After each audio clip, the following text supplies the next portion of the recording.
빨간불 들어왔어요? 오늘 중앙일보예요. 중앙일보의 2025년도 7월 10일자 기사인데요. 우크라 정보수장 러시아 탄약 40%가 북한제 좋은 무기. 북한이 지금 러시아에 무기를 공급하고 있는데 우크라를 파괴시키고 있는 뭐 탄약이 40%가 다 북한제라는 거예요.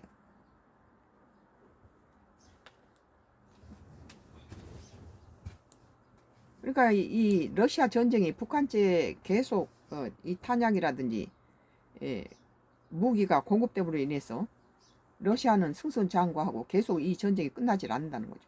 그 전에 러시아가 뭐 북한이 개입되지 않을 때 뭐 이 탄약 부족으로 뭐 무기도 없이 그 러시아 군인들을 총도 없이 그냥 현장에 저기 내보내고 그런 것들이 말씀이 많았죠. 러시아군이 우크라이나 전쟁에 사용하는 탄약 가운데 40%가 북한산이라는 주장이 우크라이나군 정보기관 수장을 통해 제기됐다. 카릴로 부다노우 우크라이나 정보총국장은 11일 현지 시간 블룸버그 통신과 인터뷰에서 북한은 무기 비축량이 거대하고 20시간 내내 생산이 이루어지고 있다며 이 같은 사실을 밝혔다. 북한이 지금 24시간 내내 이제 이 그 공장을 가동한다고 그래요. 그는 북한이 탄약뿐 아니라 탄도미사일과 포격 시스템 등도 러시아에 제공하고 있으며 저것들은 좋은 무기들이라고 평가했다. 성능이 좋다는 거예요. 또한 최근 3개월 동안 우크라이나 정보부대가 입은 손실 중 약 60%가 북한제 무기를 이용한 폭격 때문이라고 덧붙였다.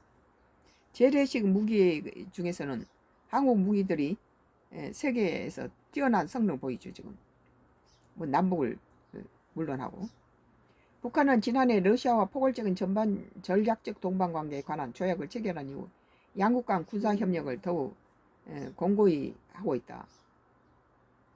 우크라이나와 서방 군사정보당국은 북한의 무기 지원이 러시아 침공 장기화의 주요한 요인이라고 판단하고 있습니다. 계속 북한은 무기뿐만 아니라 북한군을 갖다가 이 러시아 전쟁에 제공하고 있죠. 이번 뭐 7, 8월에도 뭐 8,000명인지 얼마를 또 제공하고 그 전에 11,000명이 갔죠. 블룸버그 통신은 분하도 국방의 이번 발언이 사실인지 독자적으로 확인할 수 없다고 전했다. 그러나 북한산 무기가 우크라이나 전장에 주력으로 사용되고 있다는 정황은 계속 포착되고 있다. 우크라이나군은 이날 텔레그램 채널을 통해 북한산 무기를 최전선에 파괴하는 영상을 공개했다. 북한은 자기의 무기를 수출함으로 인해서 그 성능도 테스트하는 것이 되겠고 또 경제적인 수입도 작고 또 거기에 파병된 전쟁터에 파병된 북한군들은 여러 가지 전쟁 경험을 쌓는다는 거예요. 공개된 영상에는 우크라이나 동부 쿠피안스크의 한 수풀에 숨겨져 있던 북한 제-75 다연장 로켓이 드론의 공격을 받아 파괴되는 장면이 담겨 있다. 우크라이나군은 이 공격이 브레비 제1대통령 여단에 의해 이루어졌다며 북한이 최전방 현실을 견디지 못했다고 주장했다. 지난달 27일에는 우크라이나군은 러시아에 제공된 북한제 M1991 방사포 드론으로 파괴하는 장면을 영상으로 공개한 바 있다. 안보 전문가들은 북한이 우크라이나 전쟁을 통해 자국의 재래식 무기 성능을 시험하고 파병을 통해 실전 경험을 축적하고 있다고 분석하고 있다. 부다노우 국장은 도널드 트럼프 미국 대통령과 관련해 휴전에 대한 그 입장은 변함이 없다. 언론에 나온 모습만으로 비판해서 안 된다고 밝혔다. 이어 한 국가의 정부 수장으로서 나는 조금 더 많은 걸 알고 있다며 트럼프 대통령에 대한 지지를 나타냈다. 그럼 미국의 우크라이나에 대한 군사지원이 가까운 미래에 지속될 것으로 전망하며 대공 방어 무기 추가가 지원도 기대한다고 말했다. 트럼프 정부에 들어오면서 우크라이나에 관한 그 무기 지원이 끊기고 러시아는 계속 북한으로부터 이 군대가 11,000명, 뭐 8,000명 이런 식으로 공급되고 뭐 방금 말했듯이 전쟁 무기가 계속 24시간 풀 가동해서 러시아 전쟁에 갖다가 불쏘시개 있는 역할을 해주죠. 그러니까 이것에 힘입어서 러시아는 계속 우크라이나를 밀어붙이고 있습니다.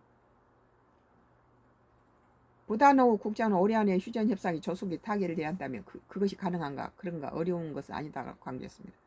트럼프는 지금 이 미국 우선주의로 이 전쟁이 빨리 끝나는 게 좋지만 구태여 가해자 피해자 가리지 않고 미국에 우선하는 가해자인 러시아 편에 섰다는 거예요. 이런 것들이 EU라든지 우크라이나라든지 대만이나 우리나라 입장에서 봤을 땐 미국의 부도덕한 이런 부분들, 그리고 동맹을 함부로 없이 여기면서 동맹들한테 더 피해를 주는 이런 모습들이, 뭐 미국은 친구가 더 적보다 더 나쁘다 이런 식으로 말하는데, 뭐 미국에서 흑자를 본 그 나라에 대해서는 다 이게 나쁜 것으로 취급하는 건 그건 잘못됐다고 보죠. 오늘 중앙일보에 2025년도 7월 12일자 기사, 우크라 정보수장이 러시아 탄약의 40%가 북한제 좋은 무기다, 이렇게 말하고 있습니다. 우리로서는 이게 그냥 받아들이긴 좀 그렇죠. 그리고 이제 또 국내 뉴스로 노컷 뉴스는 2025년도 7월 10일자 기사, 에어컨 설치해달라 윤수감 구치소에 황당한 민원이 있더라. 뭐 황당하진 않죠. 구치소에 지금 이 사람이 죽어나가는 그런 폭염에, 더군다나 구치소에서 전직 대통령이 에어컨도 없는 데서 그것도 아직 징역형이 발표되지 않은 상태에서 구속돼 있다는 것에 안타깝죠. 밀폐된 공간에서 뭐 천장에 선풍기 하나 돌아가는데, 윤 수감대는 서울구치소에 전화 팩스 민원을 넣어서 서울구치소 시설 설비는 보안상 내일 구치소 일대에서 윤 지지자들 집회. 뭐 인간적인 측면에서 구치소에서도 에어컨들이 다 돼 있는데 특히 서울구치소에서는 에어컨이 없다는 거예요. 그러면 뭐 윤카에서 이 더위에 에어컨 없는 삼평남리단 구치소에 계십니다. 대상포진에 한쪽 눈도 아프신데 염증이 생길 수 있습니다. 윤카께서 조금이라도 괜찮은 환경에 계실 수 있도록 에어컨 설치 민원을 넣어주세요. 그렇겠네요. 윤석열 전 대통령이 수감된 서울구치소에 에어컨 등 냉방기를 설치해달라는 민원이 잇따르고 있다. 좀 딱하죠. 이 더위가 보통 일반 더위도 아니잖아요. 11일 윤 전 대통령 지지자들이 모여있는 카카오톡 오픈 채팅방에서는 서울구치소와 민원과 내선 번호와 팩스 번호 등을 공유하며 폭염 인권침해 탄원서를 넣자는 대화가 이어졌다. 이 폭염이잖아요. 뭐 146년 만에 나고 130년 만에 나고 우리나라는 117년 만에 이런 폭염이라는 거예요. 이런데 여러 가지 뭐 눈에도 염증이 있고 여러 가지 그 면역력이 다 떨어져서 생기는 그런 대상포진, 이런 거 대상포진도 위험하죠. 그런데 걸려있는 전직 대통령에게 다른 구치소는 에어컨이 나오나 봐요. 근데 이것은 이게 이제 에어컨을 좀 설치해달라. 11일 윤 전 대통령의 지지자 모여있는 카카오톡 오픈 채팅방에는 서울구치소의 민원과 내선 번호와 팩스 번호 등을 공유하며 폭염 인권 침해 탄원서를 넣자는 대화가 이어졌다. 이들은 전국적으로 폭염주의가 발견된 가운데 선풍기 외에 냉방 욕실 취하지 않는 것은 인권 침해라는 내용의 탄원서 사진을 공유했다. 탄원서에는 현재 수용 중 윤석열 전 대통령에 대한 인권 침해는 단순히 관리 소홀을 넘어 정치적 보복 일환으로 해석될 수 있는 중대한 사안이라고 주장에 담겼다. 전화와 팩스에 민원을 넣었다는 인증 사진도 공유하고 있다. 에어컨 정도는 배려해줘야 되지 않냐, 그런 생각이 나도 개인적으로 들어요. 윤 전 대통령이 수감된 경기 의왕시 서울구치소 수용자 거주구역에는 에어컨이 설치되지 않는 것으로 알려졌다. 천정에 선풍기만 설치된 약 3평 규모 독방이란다. 이날 경기 의왕시 낮 최고 기온은 34도에 달한다. SNS X에도 전날부터 윤 대통령 수감 구역의 개선을 요구하자는 글들이 올라왔다. 윤석열 전 대통령이 더위에 에어컨 없는 삼평 남지당 구치소에 계신다며 에어컨 설치 민원을 넣자는 내용이다. 참, 삼평 남지는 조그만 법방에서 얼마나 참 덥겠어요. 대상포진이 걸려있는 상태에서. 서울구치소 관계자는 CBS 노컷뉴스와 통화에서 어제부터 전화와 팩스로 민원이 들어오고 있다며 에어컨 설치가 가능한지나 진짜 에어컨이 없는지 등을 물어보고 없으면 설치하는 이야기 등이라고 말했다. 하다못해 윤석열 대통령의 전직 대통령으로서 예우로서 조그마한 창문형 뭐 그런 에어컨이라도 특별히 하나 설치해야 되지 않겠나 그런 생각이 들어요. 이 같은 전화가 올 때마다 구치소 내에서 어떤 시설과 설비가 있는지 보안상이라고 응대하고 있다고 설명했다. 지난 10일 새벽 서울중앙지법은 윤 대통령에 대한 증거인멸 우려로 사유로 구속영장을 발부했다. 증거인멸 사유로. 옛날에는 이재명이라든지 뭐 다른 조국이라든지 전부 뭐 야당 대표로서 무슨 도주 우려가 없어서 다 풀어주고 다 재판 마지막까지 받았잖아요. 이에 윤 전 대통령은 3월 8일 법원의 구속 취소 결정으로 석방된 지 4개월 만에 재구속했다. 이 더위에 또 재구속해서 에어컨도 없는 방에 넣었다는 거예요. 오는 12월 오후 2시부터 유튜버 안정권이 주도하는 단체 등 윤 전 대통령 지지자들은 서울 구치소 일대 집회 및 행진을 하다 경찰이 신고한 집회 신고 인원은 5,000명입니다. 나는 정치보복이라는 느낌이 많이 들거든요.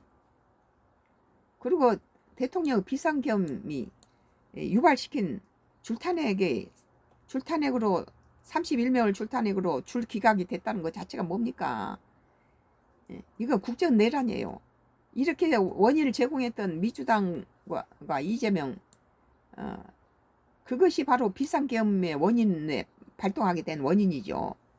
국가가 무정부 상태로 모든 31명의 국무위원들 다 빼버리고 다 이게 무정부 사태로 흘러가는데 비상계엄은 당연한 거 아니에요? 오늘 노컷뉴스에서 2025년도 7월 11일자 에어컨 설치해달라 윤 수감 구치소의 황당 민원이란데 이거 자체가 황당 민원 아니에요. 전직 대통령에 대한 예우로서 그 서울 구치소가 에어컨 설비가 안 됐으면 윤석열 대통령 자리라도 민원을 좀 받아들였으면 좋겠어요. 안타깝죠. 뭐 이 대상포진 같은 것이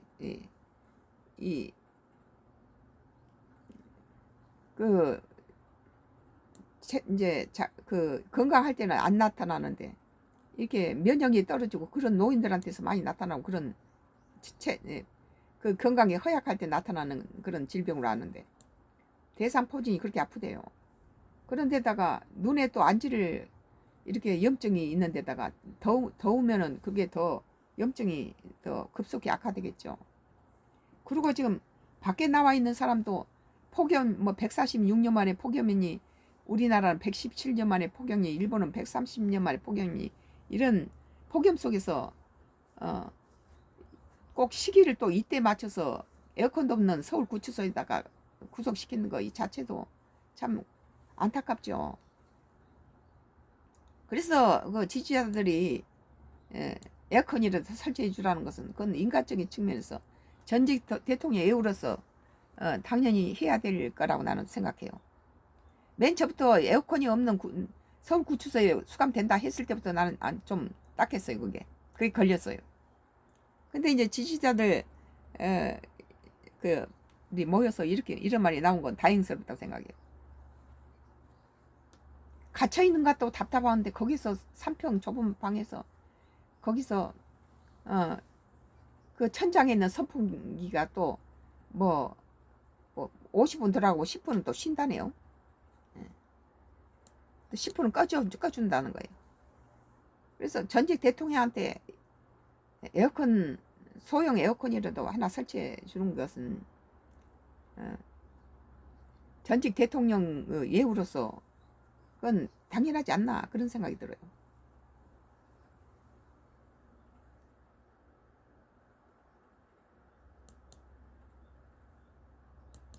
그리고 이제 오늘 서울경제신문이 2025년도 7월 10일자 기사예요. 베트남 여행 취소해야 하나 치사율 100% 이병 걸린 고기 팔았다. 병에 걸린 고기를 그 죽은 고기나 병에 걸린 고기를 사다가 그것을 한국 관광객들이 많이 다니는 그런 시장에 팔았다는 거예요. 한국 관광객들이 많이 찾는 베트남 하노이에 치명적인 감염병에 걸린 돼지고기가 유통된 사실이 드러났다. 10일 현재 시간 VN 익스프레스 등 현지 매체에 따르면 하노이 경찰은 최근 식품안전법 위반 혐의로 4명을 긴급 체포했다고 밝혔다. 경찰은 이에 대한 체포영장을 발부하고 수사에 착수했다. 경찰은 시민 제보를 바탕으로 하노이 위치한 마을 3곳과 쿵쿵 시장의 심야 시간대 운영되는 불법 도축장을 적발했다.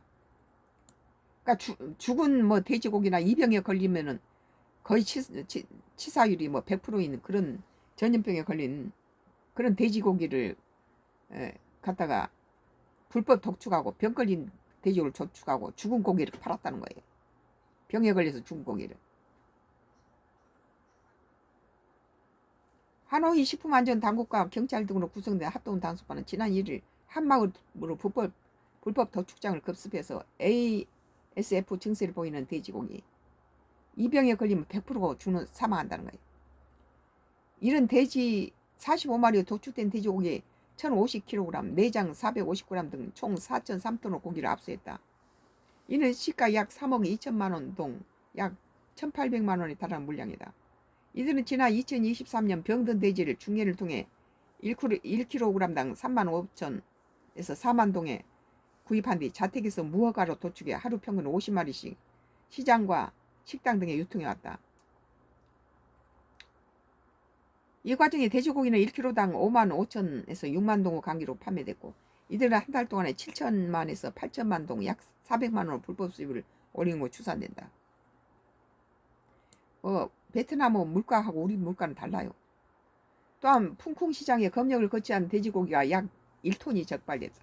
이들은 병든 돼지나 이미 죽은 돼지를 1kg당 2만 동에 사들여 자택에서 도축한 뒤 다른 판매상에 4만 동에 넘기거나 일부는 식당에 최대 7만 동에 판매한 것으로 확인됐다. 2만 동에 사들여서 도축한 다음에 그 2배로 팔거나 아니면 3배 반으로 팔았다는 거죠. 7만 동, 2만 동이 7만 동으로 되니까 이런 죽은 고기, 병든 고기. 베트남 당국 검사 결과 압수된 돼지고기에 ASF 바이러스가 검출됐다는 거예요. 이런 걸 갖다가 베트남 제주도 비싸다고 일본에 가서 일본에는 지금 그 섬과 섬 사이가 이렇게 나눠지고 있다는 거예요. 밑에서부터 그리고 이것은 뭐 정확한 증거가 아니야. 그런데 일본 정부 당국에서 조사한 결과 이 지진의 지각 변동이 일어나면서 한쪽은 오른쪽으로 밀려나고 한쪽은 왼쪽으로 밀려나서 섬이 이동하고 있다는 거예요.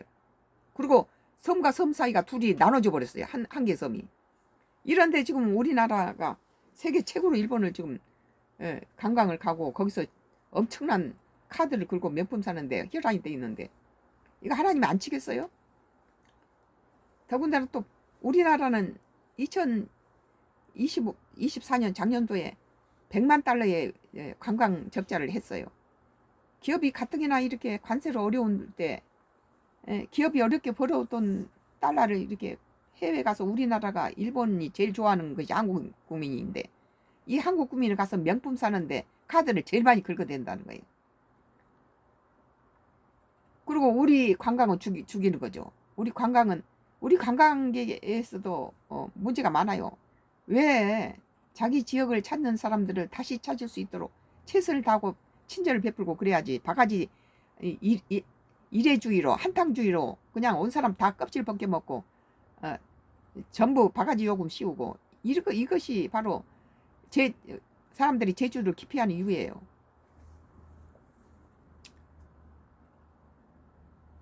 베트남 당국의 검사 결과 압수된 돼지고기에서는 ASF 바이러스가 검출됐다. 그 돼지고기에 다 ASF 바이러스가 검출됐다는 거예요. ASF는 돼지 간 전염성이 매우 강한 바이러스로 감염 치사율이 100%가 다 죽는다는 거예요. 이에 감염된 고기는 반드시 폐기하며 식용이 엄격히 금지되어 있는데 이것을 관광객들한테 팔아먹는 우리 한국 사람이 많이 가는 그런 데서 파는데 가서 왜 우리 땅 놔두고 거기 외국 가서 죽어서 비행기 타고 시체를 가져오게 만듭니까? 국내에서는 2019년 최초 사례가 나온 이후 매년 산발적으로 발생하고 있다. 올해 들어서는 6월 말 기준으로 모두 3차례 발생했다. 아직 치료제나 백신이 없어 농장 단위 선제적 차단 방향이 최선의 대응책이다. 지금 영국하고 베트남에서는 지금 홍역이 또 발생하고 있어요. 장마철에는 폭우와 침수로 외부 오염물질이 쉽게 유입될 수 있고 거기는 상당히 이렇게 동남아 쪽으로는 좀 불결하잖아요. 더럽고 갔다 오면 무슨 사람들이 많이 질병에 걸려오더라고요. 시설물이 손상돼 멧돼지 같은 야생동물 접근이 쉬워진다. 이에 따라 농장에 ASF 비롯한 질병 바이러스가 유입될 가능성이 다른 시기와 견조 훨씬 높아졌다. 따라서 양돈 농가는 폭우에 대비해서 비가 오고 축축하고 이럴 때 햇빛은 살균 효과가 있지만 자꾸 비가 오고 축축한 데서는 세균 번식이 더 빠르죠. 양돈 농가는 폭우에 대비해 농장 내 배수로 축대 울타리 소독시설에 등에 이상이 없는지 미리 확인하는 것이 좋다. 또한 침수 가능성이 있는 곳에는 임시 제방을 설치하거나 모래 주머니 등을 이용해 물기를 차단해야 한다. 야생 멧돼지나 들쥐 같은 야생동물이 접근하지 못하게 울타리를 이중으로 설치하고 파손된 부분이 없는지 수시로 살펴야 한다. 축사 주변은 무릉등이와 풀숲을 정비하고 주기적으로 해충을 방지해야 된다. 참 이 세계적인 그런 폭염과 이상 기후에도 꾸준히 국내 시원한 국내 우리나라는 35도 6도만 돼도 막 엄살 부리고 덥다고 난리인데 지금 중국 같은 경우는 46도 8도 50도까지 올라가고 그리고 일본도 130만의 최고 폭염이다. 그리고 영국 런던 미국의 뉴욕도 146년 만에 최고 폭염이다. 그렇게 말하고 있잖아요. 왜 국내 시원한 국내 놔두고 한국은 30도 뭐 35, 6도 7도 뭐 올라간 거 이것은 엄살 부리는 거 이건 다른 나라에 비하면 이 유럽이라든지 동남아시아 뭐 일본에 비하면 우리나라는 시원한 편이에요. 어제는 추워가지고 이불 덮고 잤어요. 우리. 오늘 서울경제신문이 2025년도 7월 11일자 기사로 베트남 여행 취소에 하나 치사율 100% 입양 걸린 고기 팔았다. 이 고기가 치사율 100%라는 거예요. 가서 그 여행객들을 대상으로 파는 시장이나 이런 데서 다 ASF 바이러스가 다 검출됐다는 거예요. 이 돼지고기에서. 이거 걸리면 100% 치사율인데 그들 요리들이 다 돼지고기가 들어가잖아요. 서울경제 베트남 여행 취소에 하나 치사율 100% 입양 걸린 고기 팔았다라는 기사에 대해서 썬가크루스 나의 정치 코멘트를 했습니다. 그 다음 국내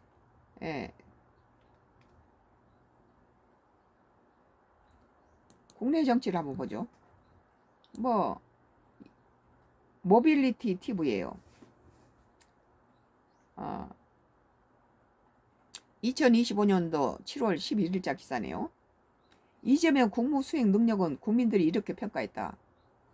지금 49%로 대통령이 당선된 이재명 대통령 직무 수행에 대해 국민 10명 중 6명이 이상의 긍정적인 평가를 내린 것으로 나타났다. 대통령이 당선될 때 50%가 안 됐어요. 그런데 지금 지지율이 62%까지 올라갔다는 것은 지금 잘하고 있다는 평가인데 그 중에서도 이제 몇 가지는 좀 우리가 우려했던 대로 좀 지적할 만한 부분도 있죠. 모두 잘한 건 아니에요.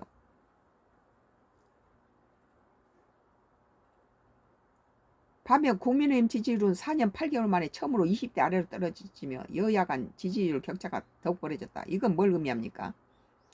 국민의힘당을 지지했던 보수층들이 전부 이재명 쪽으로 넘어갔다는 소리예요.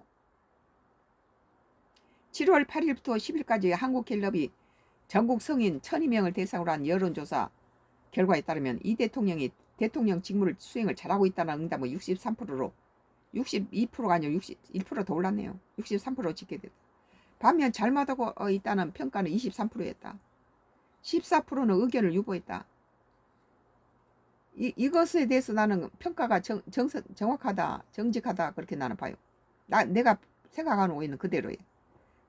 긍정평가는 전주보다 2% 하락했지만 여전히 높은 수준을 유지하고 있다. 긍정응답은 민주당 지지율이 95%와 진보 성향 측이 91%에서 압도적으로 높았다. 국민의힘당을 지지했던 사람들이 국민의힘당이 하는 짓거리 보니까 돌아서는 거지. 지금 등을 돌리는 거예요.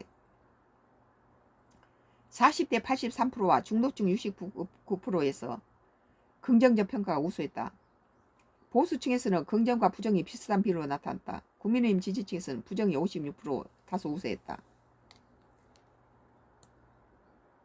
긍정평가의 주요 이유로는 경제 민생 문제 대응이 15%, 강한 추진력과 실행력이 13%, 국민과 소통 능력이 11% 꽂혔다. 이외에도 전반적인 직무 능력과 공약 실천, 서민 정책 등의 긍정적 반응이 뒤따랐다.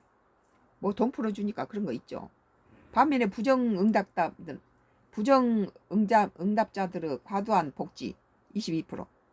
이건 부정적인 부분에 나도 이것도